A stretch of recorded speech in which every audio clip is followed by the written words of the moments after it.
Good morning, everyone, and welcome to the Employability Audit Get Ready to Get Ahead digital event.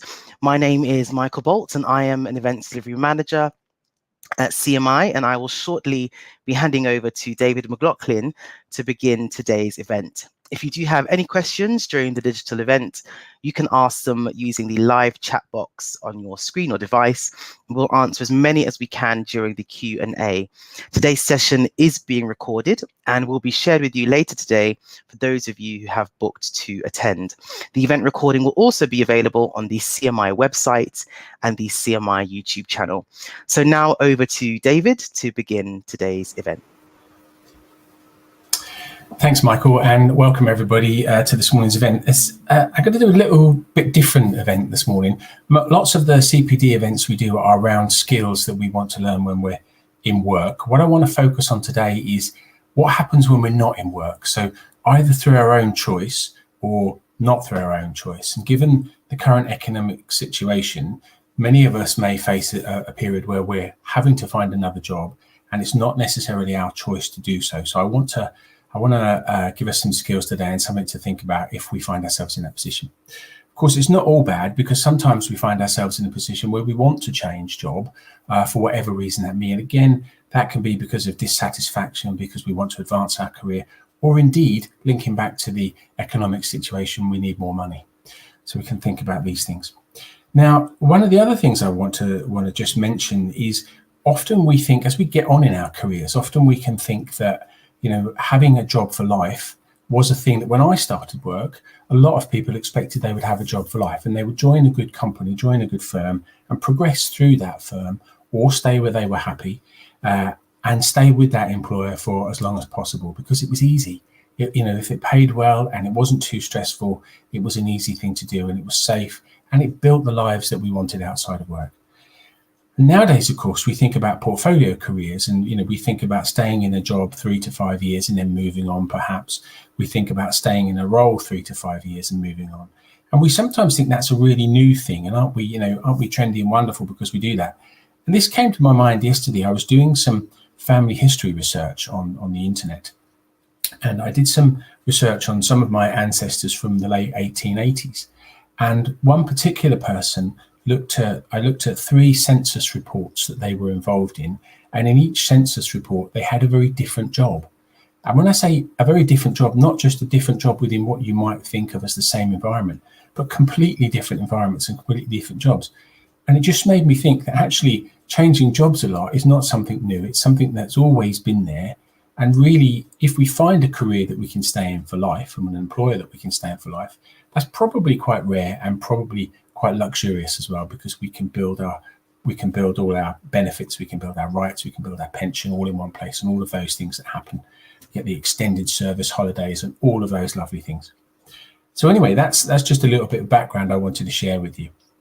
What I want to do today is I want to talk about how roles are changing, how we think about roles differently these days, and think about the recruitment process as well. And how are we upskilling and reskilling for the future, and thinking about those elements as not just being technical. So we need to think about the way we interact with people. We need to think about the language we use. We need to think about the terminology we use.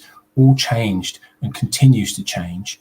And we need to be very aware of these things as we move forward. So when you're thinking about reskilling, think about the environment that you're going into. Think about what you need to know. Is it different from where you are? Is it different from where you want to be? What's changing?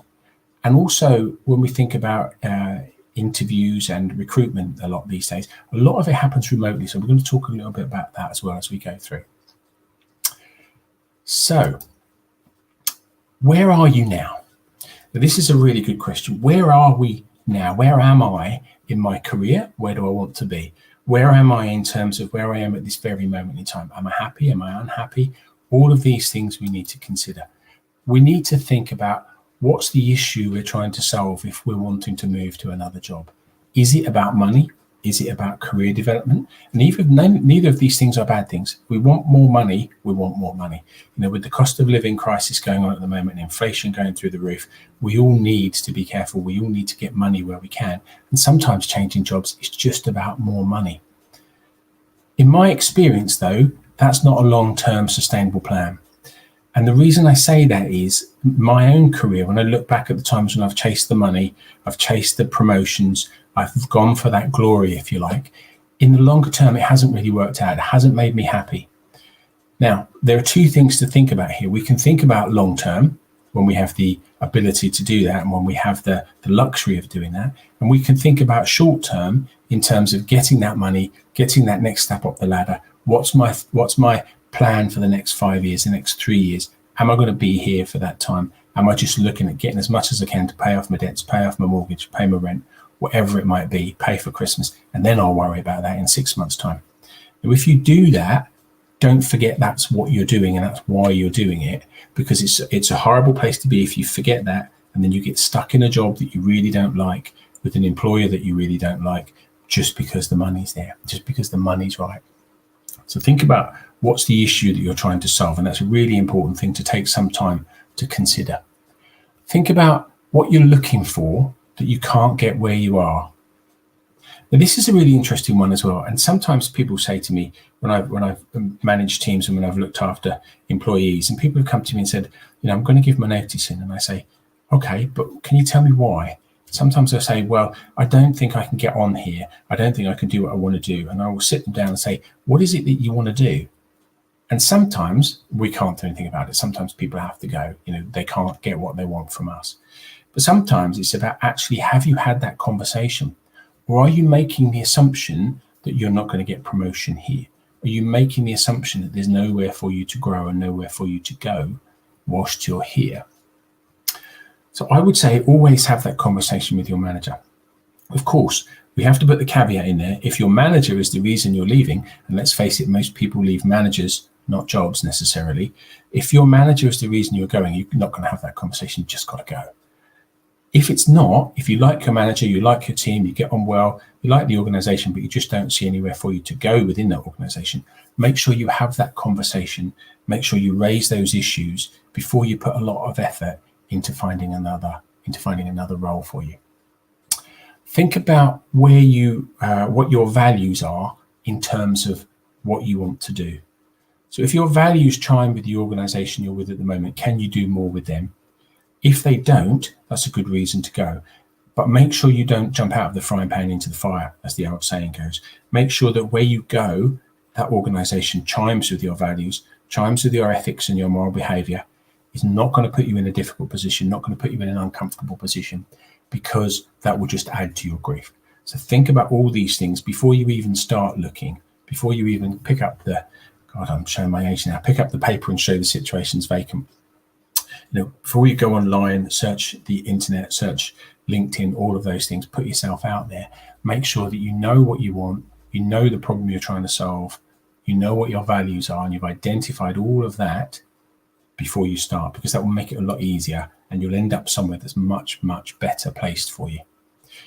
The last thing I want to say, and this is another old aphorism, isn't it? The grass isn't always greener on the other side of the fence, and thinking that it's going to be better somewhere else isn't always the case. Make sure you have those conversations with your current employer, your current manager, your current peers and colleagues before you jump, because you may jump the wrong way. Sometimes there's a way back. Sometimes there isn't. So make sure you think about those things as well. And when you do get to the point where you leave, you've done all this practice, you've gone through all this work, you know exactly what you want, but you still need to leave, make sure you leave well.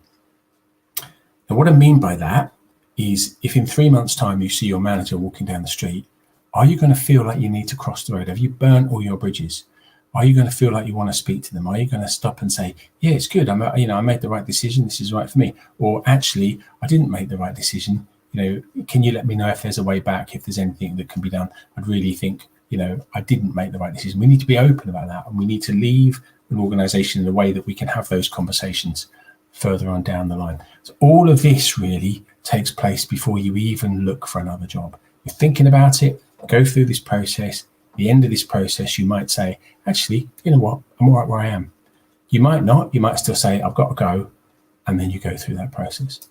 Now, sometimes, as I said at the beginning, we don't have a choice. Sometimes this is done to us and we have to deal with the consequences of that. So we find ourselves in a position where we are, for our own choice or somebody else's choice, looking for a job. Now, this is where we need to think about our networks. Think about the people that we know. Think about the connections that we have. Who can help us? We're not an island. We're not on our own in this. Who can help us get into a new position? Somebody out there that we haven't spoken to for a little while may be sitting at their desk thinking, what I really need is someone like David. What I really need is a David in my organization. And I'm going to, if he was free, I'd snap him up tomorrow. I'd have him in the organization straight away. We need to put ourselves out there. We need to make checks with colleagues and friends, talk to people. Going the old days when you used to go to the job centre to find a job are long gone. Still there, not sure how well it works. Thankfully, I haven't had to do that for a while. But use your friends, use your colleagues, use your peers. And this is another reason why you want to leave well and not burn your bridges. So think about all of these things as you're getting towards that process. If you find yourself out of work, make sure you check in regularly with your friends and your colleagues. Just hello, can we have a coffee? How are things? Did that project finish well? I started this. How's that going? Is that moving on like we expected it to? Where is everybody at?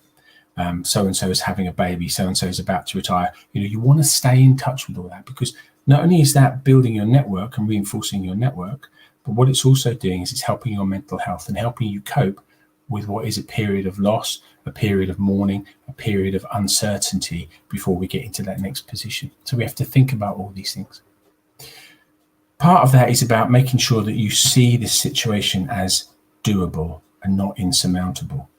Sometimes when you've been in an organization for a long time, we can leave or we can be pushed out, and then we think, what now? I don't know how to get a job. I don't know what to do. I don't know where to go. I've never been unemployed. How do I cope with this? There aren't any jobs outside of this organization that are suited for me. I only work in this organization. So we need to make sure that that doesn't come down on us like a big cloud. We need to make sure that we're in a position where we can deal with these things, go through that change curve, go through that process of grief, loss and mourning, despair, uncertainty, through to the other side of that, of being really positive about it. Now, when we're thinking about positivity and that despair and that uncertainty, if you find yourself made redundant, or if you find yourself sacked, or if you find yourself out of a job for whatever reason that wasn't your choice, give yourself some space. If you can afford to, I would put a buffer in of a couple of weeks so you're not panicking from one job to the next. That's not possible for everybody, and I really appreciate that. But if you can, do that, because what you don't want to do is go to the next interview you have carrying that anger, carrying that despair, carrying that hatred, if you like, sometimes for your past employers who've chucked you out, because that will come out in the interview and you'll just come across as really negative. Now, all of that said, we have to make sure that we set realistic goals. And what we don't want to do is become a sofa surfer and end up, sitting in front of the telly all day thinking, this is terrible, there aren't any jobs out there, what am I going to do? If you find yourself out of work, your job now is to find a job. Your job now is to find the right job for you in the right situation that we can deal with. Provide you with the needs that you have, fulfill those needs, fulfill you emotionally, fulfill you challengingly, all of the things that we want from work. We need to make sure that we're actually focusing on that rather than falling into that pit of despair. And again, your network, your old colleagues, your family, your friends will all help you with this. So thinking about that, make sure you're making those connections on a daily basis. Even if it's only online, drop somebody a message, drop somebody an email, have a Zoom meeting, meet for coffee, whatever it might be, go for a walk by the river or in the park, or something that gets you out, gets you into a routine. It's really important that whatever you do, you take action. Doing nothing is not an option unless you've planned to do nothing. Now, there are certain times where you may be, for example, at the end of your career, heading towards the end of your career, and you find yourself unemployed, and you suddenly think, do you know what? What I'm going to do now is retire. I'm not going to do that. I've enjoyed this side hustle. I like making things. I have a craft. I provide a service. I love gardening, whatever it is. I'm going to do that as a part-time thing rather than find a job. I've got enough to carry me through till my pension kicks in, whatever that might be. So I'm going to approach this differently. I'm not going to just jump from one to another. So we think about all of those things as well. And we think about those in terms of opportunities, not only to develop differently, but to develop in different ways, different horizons. Things will open up that we think, I never really saw that coming. I would never have taken that choice if I'd had to make a choice. But actually, because I'm in this position, I can choose that and I can go through that and I can make that happen. Remember, though, things aren't going to be as they were before. Things aren't going to be as they were with a different employee. This is all going to be different. You need to let people know where you are. You need to set those boundaries to say, this is work, this is not work. This is me looking for a job, this is me resting. This is me looking for a job, this is me watching telly in the evening. Treat it like a job. Don't beat yourself up, be kind to yourself, and make sure that you are focusing on the right things. So when we think about interviews these days, very often interviews will happen online on a media like this. And that's fine. That saves us having to go to a place. It gives us the flexibility of time. It's all about, being flexible, being agile, being what employers potentially want. But when we're doing interviews online, we have to think about what's missing. And often what's missing is that personal thing that we can sit here and we can talk to the screen and we forget that there's a person on the other end, and we forget what's going on around us, and we may be looking at our watch, and we may be checking our email, and our phone may go off. So think about all of the things that are missing by not being in a room with somebody. Think about your body language. Think about the essence of what you're saying and the essence of what you're doing. Think about the clarity. Are you being clear? Are you talking to a person or are you talking to a screen? Now, some of us find this really difficult, and I really appreciate that. Some people have a real challenge with this, talking to screens, talking to computers, talking to people online. We don't like to be seen. We can see ourselves in the little picture in the corner of the screen, and that's not always what we want to see. So think about what's missing. How are you dealing with that? How are you preparing with that? We need to think about what we promise and what we overcompensate with. And what I mean by that is when we're feeling desperate, we're feeling like this is the only job I'm going to get, it's the only interview I've had this month, I really need to get this, I'm desperate. We can promise to do all sorts of things that we won't necessarily follow up on when we get the job. So we get the job, somebody's expecting us to do X, Y, and Z, and we're going, I can't do that, I bluffed it, I blew it. I promised I could do all these things, but actually it's really uncomfortable. I really don't want to do it. So think about, tie this back to your values. What are you actually looking for? What's the problem you're trying to solve? Think about all those things we talked about before you even start this process. Now, one of the things that's important when you do this online is to follow up with an email. Thank you very much for taking the time today. My understanding is X, Y, and Z. Can you just confirm that your understanding is the same? People will appreciate that. People will respect that. People will get back to you and say, yep or no. Yep. So thank you for your time today. It was great to meet you. As I understand it, you're going to give me a notification one way or the other within 5 working days. Is that correct? Have I got that right? So you're managing your expectations, managing their expectations, and showing that you're agile and really getting into this as well. And when we're thinking about online interviews, we need to think about what's happening in the room where we are as well. Because we're looking at a computer, we can forget what's going on behind us. What is going on behind you, and is it likely to distract from the interview that you're having? Is it likely to distract from the message that you're trying to get? Is there anybody in the room with you? Are your children in the room with you? Is there a dog barking? What's going on in the room that's going to detract from this? Is there another room that you can be in while you do this, if that's the case? What artifacts have you got around you in the room? Are they the sort of things that you want people to see? Are they the sort of things that you want people to see you for? I've done interviews online with people where there's been, those errors behind the person with people's washing on, and not the kind of washing you necessarily want to see in an interview, I can tell you. I've had people walk through shots who really probably didn't know they were on screen and probably shouldn't have been on screen at all in that kind of situation. So think about what's going on, what's missing, what can they see that you can't see, what are you looking at and what are they looking at? Now, one really important thing to do in any interview, and more so online than anywhere else really, is to be authentic. We want to interview you, and we want you to be yourself and bring your whole self to that interview, whatever that is. So there's a little balance to be done there. What are your artifacts, and what is the real you that we're bringing? What's really important to remember when you're doing this is about being kind to yourself as well, and respecting yourself, respecting your values. You've done all that work before you've gone for this process. Hold on to those and make sure that you're showing those within the interview process. And remember, what's normal for you isn't normal for everybody else, and you don't have to fit in with everybody else if it doesn't work for you. Now, going back to what I said at the very beginning of this, there is a little caveat to add to that, because if you need the money, you may have to be flexible. If you need the money, you may have to change what you bring to that for a short time in order to get the money you need, in order to solve the problem you've got. And I fully appreciate that. But as I said at the beginning, that's not sustainable over a longer period of time. We need to be very careful how we manage that to make sure that what you're portraying, what you're saying you can do, chimes with what you can actually do and what you feel comfortable with your values doing. So be kind to yourself, be kind to other people who are going through this process. You will meet people who are in this position that you're not in at the moment, and we need to be kind to them as well. I've been through periods of time in my life with various political leaders where it was really, really uncomfortable to be unemployed. If you were unemployed, and we were seen as less than. And we need to be careful that we don't end up in that situation ever again, because people find themselves out of work through no fault of their own. Sometimes they want to be out of work, and we have to respect that. Sometimes they get put out of work, and we have to respect that as well and value the person for what they are and what they bring, not labelled as unemployed. So we have to be kind to ourselves, be kind to other people. Stay connected. Make sure that you're making use of those networks, making use of those connections that you have, those friends, family, old colleagues, all of those kinds of things. Remember your health, remember your well-being, and remember other people's well-being as well. And set those boundaries and manage what you expect from other people in those situations. When I'm thinking about being kind to yourself, I like to use the acronym Make It Rain. So recognize what's going on.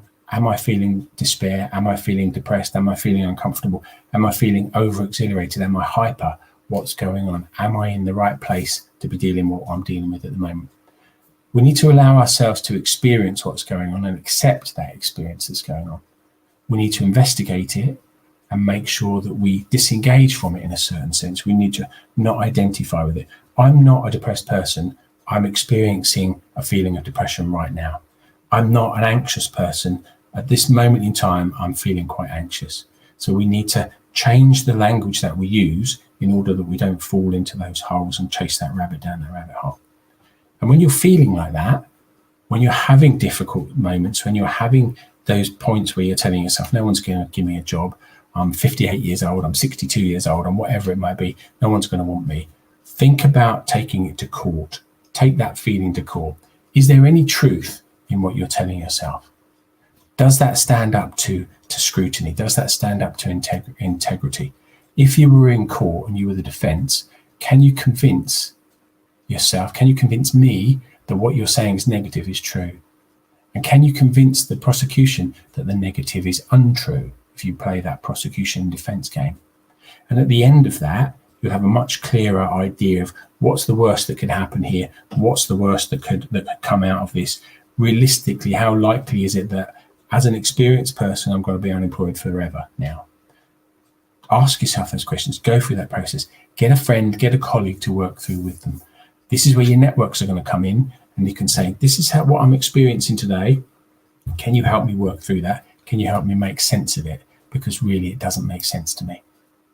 So we've done all that. We thought about all that. Think about all the things, why you want a job, why you want to be somewhere else, what you need to do, what your values are, what you need from a situation, what you can bring to that situation. And now we think about, what do employers want? So employers want people largely who are proactive. We're going to get stuck in. We're going to get stuck in. We're not going to wait to be asked. We need to demonstrate that we have solutions, not problems. And we are accountable for the work that we do, and we can demonstrate where we've been accountable. We don't want to fall into the trap of learned helplessness where we have a manager, we have a colleague, and we go, how do you do this? I can't do this. Can you do it? And somebody does it for us, and then we go, right, I don't need to worry about that. Subconsciously, Bob will always do that for us because Bob solved the problem last time and we didn't really have anything to play in it. So are we actually being proactive, or are we falling into those places of learned helplessness? Can we think differently? Can we see a solution, or do we just see a problem? Once we've understood the problem, can we come up with a solution for what's going on? Are we scanning the horizon? Are we seeing what's coming up next? Are we seeing what's coming up in the future? What are our competition doing? What are our challenges? What's going on? What are our opportunities here? And when we think about being proactive, we need to think really carefully about solving problems for other people and carrying their monkeys. Now, if you pick up someone's problem and you solve it on your own without involving those, not only do you inculcate learned helplessness, but that then becomes your problem. And even if it's not your responsibility and you're not accountable for it, if you're not really, really careful, that becomes your problem and you will carry it. And then when it goes wrong, they will go, well, David did that. That's, he took it on, he took it out of my hands. He didn't ask me about it. I wasn't involved. There was a problem. Before I could solve it, he stepped in and he did it. Big boy did it and ran away. So we have to think about all of these things. Think very carefully what you're doing in terms of proactivity. Don't overpromise and underdeliver. Think about self-management. Employers want to know how you manage yourself. What's your timekeeping like? What's your personal presentation like? How organized are you?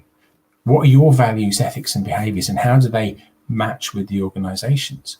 Are we not going to sit well together? Are we going to not be good? Are we going to be the oyster and the grit that makes the pearl? Or are we going to be something that ends up horrible and we're not going to get on with each other, and in 3 months' time we're going to part ways again because we just can't get on?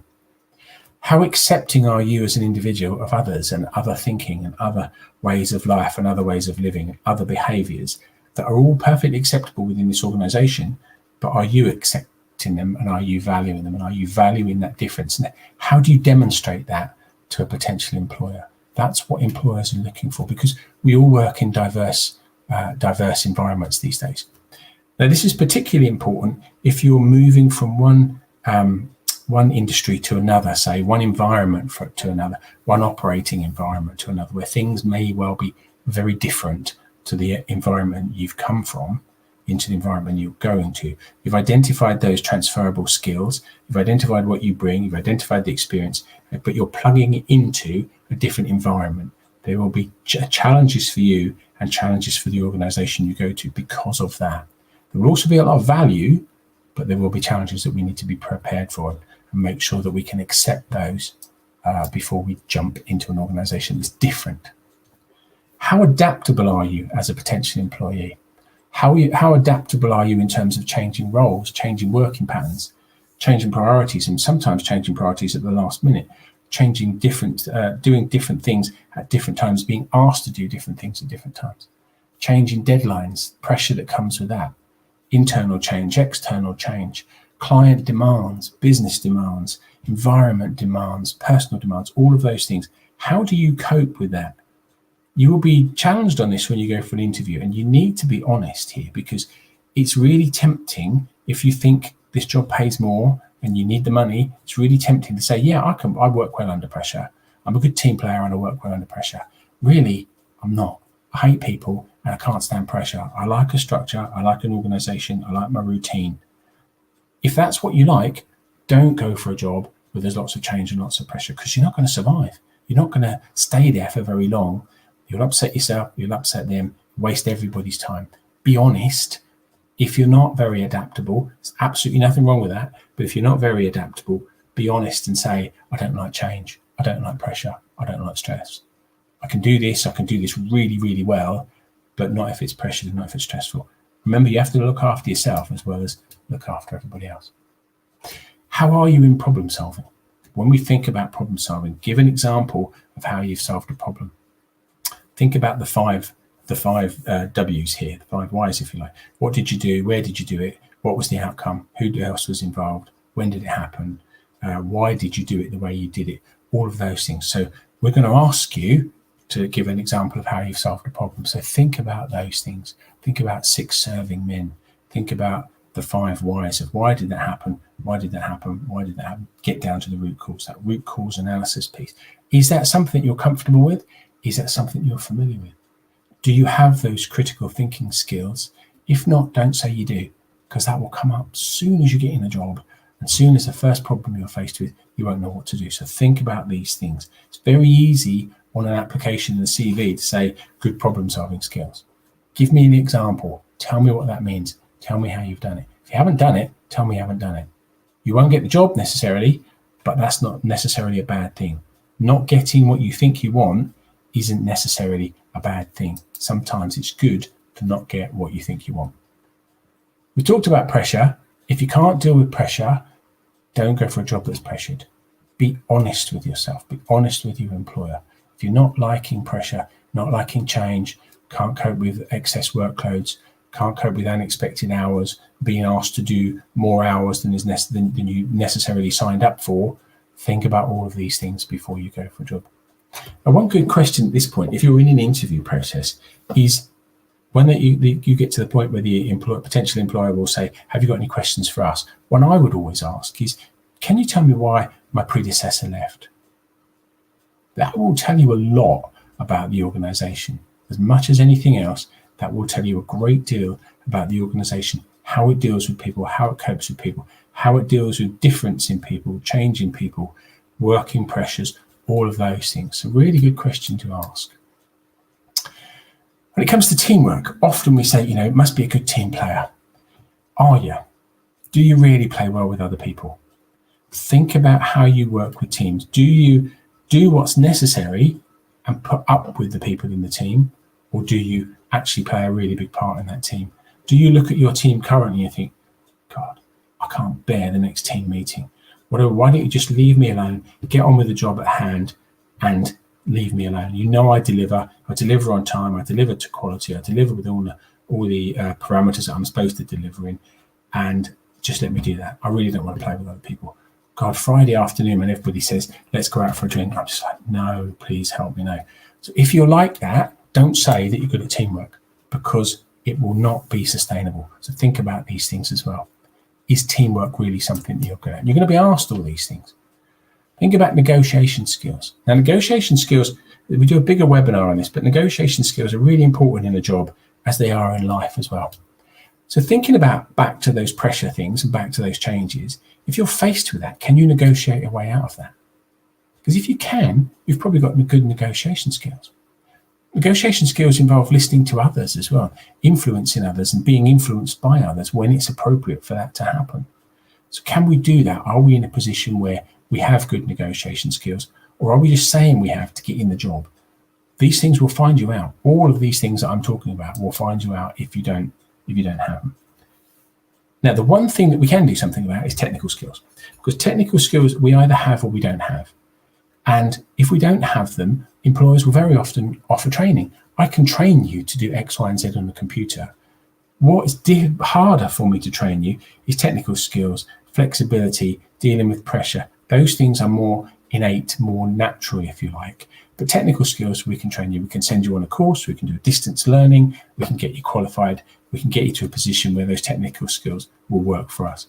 And a lot of technical skills, of course, are transferable. We think, I've got this qualification, I've got that professional status, whatever it might be. That works in all operating areas, not just the one I'm currently in. That's a value that you can bring to an organization, along with all your personal skills and all your personal traits. Don't forget the technical stuff. Think about what you portray. Think about how you come across to other people. And is what you're portraying authentic to you? I'm going to leave that hanging for a minute, because I think that's a really important question. One of the times in my own experience where I've done this and it's not really worked out, I went for a job where I was required to wear a business suit and a tie every day, even if I was just in the office. And now that's really not me. I really don't feel comfortable in that kind of uniform, if you like. But I had to do it. And every day I had to get out and put this suit on, put these shiny shoes on, put a tie on. And I started to play the game a little bit. So I started to wear silly ties just to see if anybody noticed, because I think, why is the point of wearing a tie? I would wear different shoes. But when it came to replacing my suit, I got really kind of angry about that, because I thought, I'm not spending 200 quid on a suit, 100 quid on a suit. I really don't want a suit. And yet I had to do these things that really didn't settle with me. So again, I was in the wrong place, and it took me a while to realize that. It took me a while to work that out. So is your physical presence reflecting the real you? Are you being authentic? Is the way that you're authentic suitable for that environment, or should you be looking at a different environment? Not saying you should change, unless of course you desperately need the money, and there are times when we all do that. But is what you're portraying reflecting you as an individual? Make sure that fits, and make sure that the expectations of the organization you're going to fit in with your authenticity, because if they don't, it's not going to last very long at all. You might take the money for a few months, but really you're not going to be happy. You're not going to stay there. So think about those things as well. Really important these days, it's really important to remember that the internet is forever. Anything you do on the internet stays there forever and ever and ever, and somebody will find it. I did some stuff in Europe, getting on for 25 years ago now, and I can still find that, and it still says where I lived. And I lived on a farm in North Norfolk, and it actually says I live in a field in North Norfolk. That was put on as a bit of a joke, but it's still there. It's still there, and it's there if I want to look for it. So remember, the internet is forever. So when you're thinking about your presence on the internet, is it reflecting you well as a potential employee? Is what you're saying on the internet chiming with what you're saying in an application or an interview? And believe you me, the HR department or the manager who the application has gone to will look on LinkedIn, they'll look on Twitter, they'll look on Facebook, they'll look on Instagram, they'll look on all the potential social media sites to see if what you're saying chimes with what you're portraying. Now, being yourself on social media, absolutely nothing wrong with that, but there might be situations where you want to necessarily make that private to your private group rather than having it there for everybody. So does what you're putting on the internet chime with what you are, what you're doing? Do your photos on Instagram represent you in the best way possible? Are they authentic? Are they genuine? Are they looking at you? Think about your professional presence online. What are you saying? Are you getting into arguments? Are you saying things that you wouldn't necessarily say to an individual just because we fell into that trap that we're behind the screen? So think about all of these things when you're going for a job. And you might be sitting there thinking, why has this got anything to do with the job? I thought this webinar was about getting a job and getting promoted and so on and so forth. But remember, that's just a very small part of it. Filling the application form in, sending off a copy of your CV, very small part of what we're doing. It's like decorating a room. We have to do all the preparation before we put on the top coat of paint. Think about that application and that CV, if you like, as the top coat of paint. All of this is going on behind it so that we make sure we get the best possible fit when we get into a new organization or when we get into a new job role within the current organization that we've got. And remember, all of these things work just as well if we're going for a promotion or if we're taking a horizontal promotion, going for a different job in a different department within the same organization as if we're going to a new organization, because we'll be dealing with new people. What we do every day kind of gets forgotten because we do it well and there's never a problem and we keep our head down. When we go somewhere else, the spotlight shines on us really, really brightly. So if we're going to a different department, going for a promotion, going for a new job somewhere else, all of these things are very, very relevant indeed. And we need to make sure that we take them all into account. Now, if you're a member of CMI, we have the Career Development Centre where you can go on to and you get a lot of help with all these things. So we've got help with CV skills. You can build a CV. You can have your CV assessed, I believe, if you're a member, through an electronic process that looks for things that HR organizations will look for, HR teams, recruiting people will look at, runs the same kind of algorithms and same kind of programs as that, and you'll get a report back on that to tell you where things work, where they don't work, where your narrative may be a bit woolly, where it's not saying anything, where you're repeating things, where you've got jargon, all of that kind of stuff. Really, really useful to do.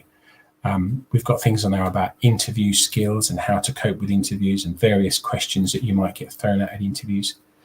I'm one of those really sometimes annoying people. I used to interview lots of people around June, July for teaching jobs. And you go through days and days and days of doing nothing but interviewing people all day long.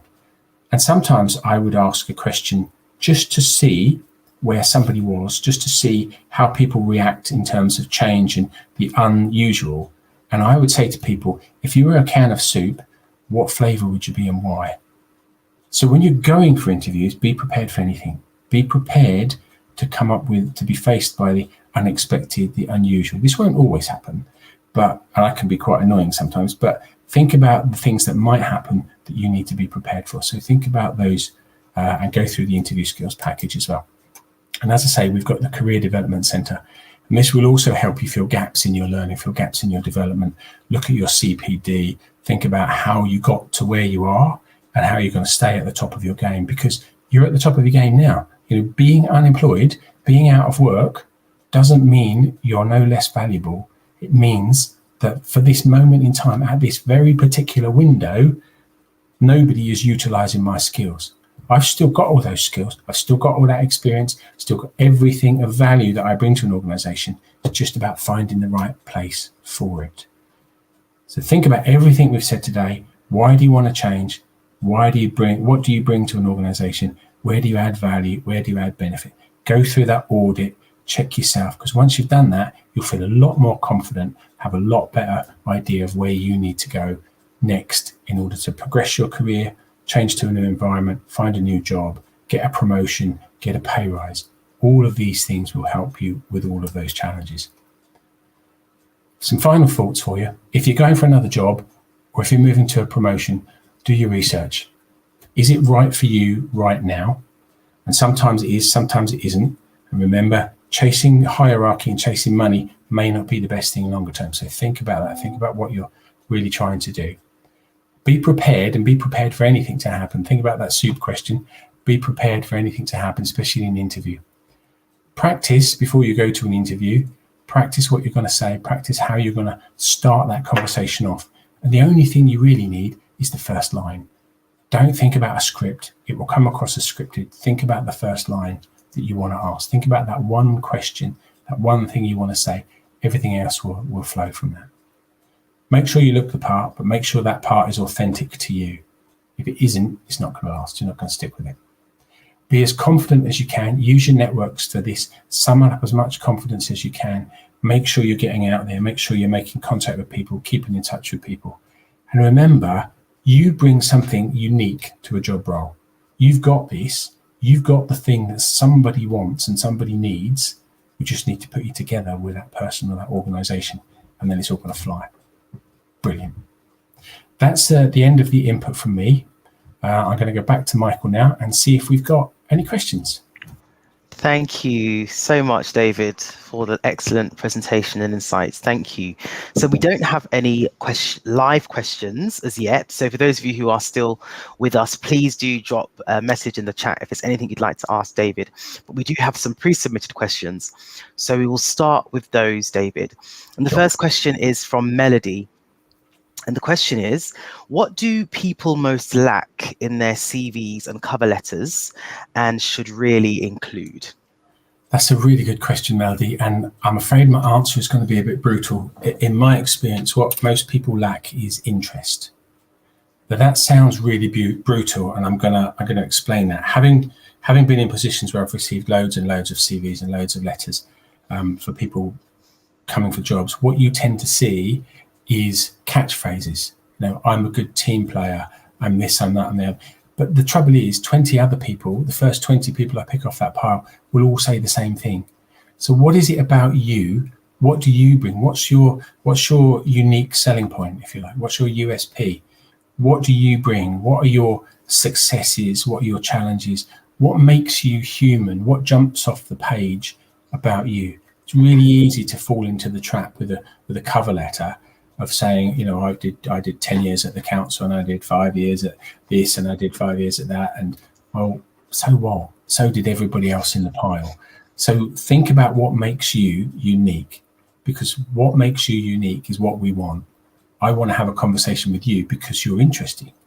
So bring me that interest. Tell me why I should speak to you. Tell me why I should spend 45 minutes having a chat with you to get you into this position we want you to be in. Excellent. Thank you, David. And our second question is from Caroline. The question is, how many LinkedIn connections is okay on your profile when you're looking for a job? That's a really interesting question, Caroline, and one I'd not considered until I saw this question. I think it's about for me, it's about quality of LinkedIn connections, not quantity. So I think if you've got, depending on the job that you're in at the moment, does 1,500 connections look appropriate? Or does 10 connections look appropriate? If you work in a niche environment and you've got 1,500 connections, are 1,400 of them really just filler? You don't know, you've never met, and don't know anything about what you do. Actually, it's only 100 of them that look relevant and are going to help you. If you're in an organization where you're very much customer facing, you're dealing with external customers all the time, then having a mass of connections is probably going to be more realistic and a good idea. But in terms of, is there an optimum number? I would say probably not, as long as they're quality connections. Thank you, David. And just gonna move to, yes, the next question, which is from Bogdana, I hope I'm pronouncing that correctly. Is there a perfect CV template? No, is the simple answer. The perfect CV template is the one that works for you. I guess is the more in-depth answer. Have a look at the templates we've got on Management Direct if you're a member. If you're not a member, have a look on, do a search on Google for a CV template. Now, the thing I would guard against if you're going to do it on Google is American CVs are very different to UK CVs and will look for very different things. So I would say the perfect CV template is one that shows you in the best possible light, addresses what your potential employer is looking for, highlights the things that your potential employer is looking for, and makes you look interesting. Because remember, we want to deal with people that are interesting. Excellent. Thank you, David. And the final pre-submitted question is from Samantha. How do you navigate changing from third and public sectors to the private sector? This is a really good question, Samantha, and one I've had to deal with personally because I did a lot of work in the public sector before I started my own business as a consultant and moved into the private sector. Although, having said that, in the early part of my career, I was very much private sector. It is doable, but you have to really identify where you bring value and real value and interest, and you have to be prepared to deal with the prejudice. A lot of private companies look down on private sector employees. They think it's easy being in the public sector. Sorry, in the public sector employees. They sometimes think it's easy being in the public sector. We start at 9, we finish at 5. We don't have any pressure. We don't have to worry about anything. Disavow them of that belief.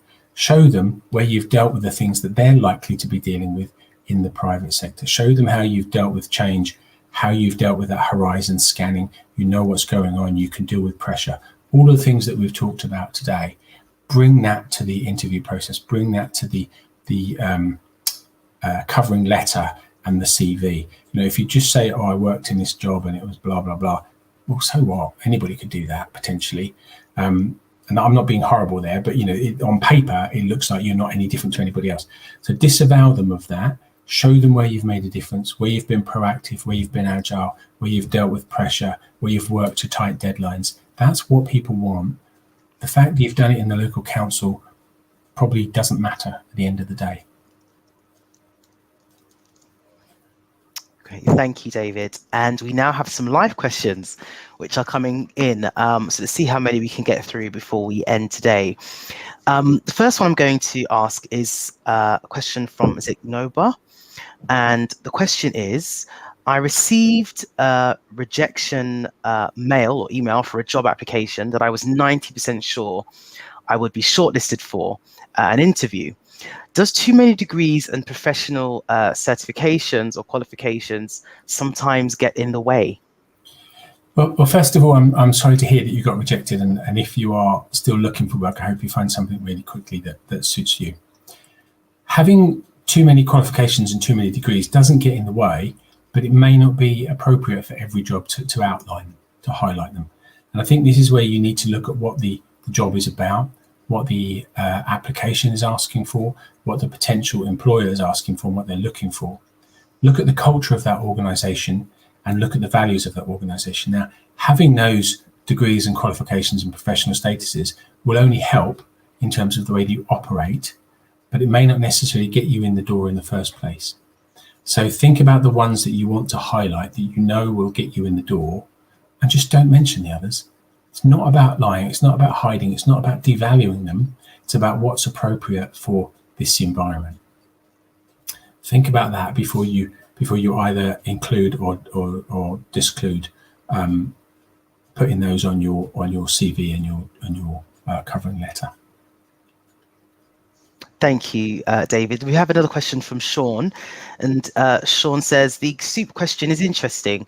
What were you looking for when you asked this question, and why? I guess I was looking for two things, really. One is, how do people act with the unexpected?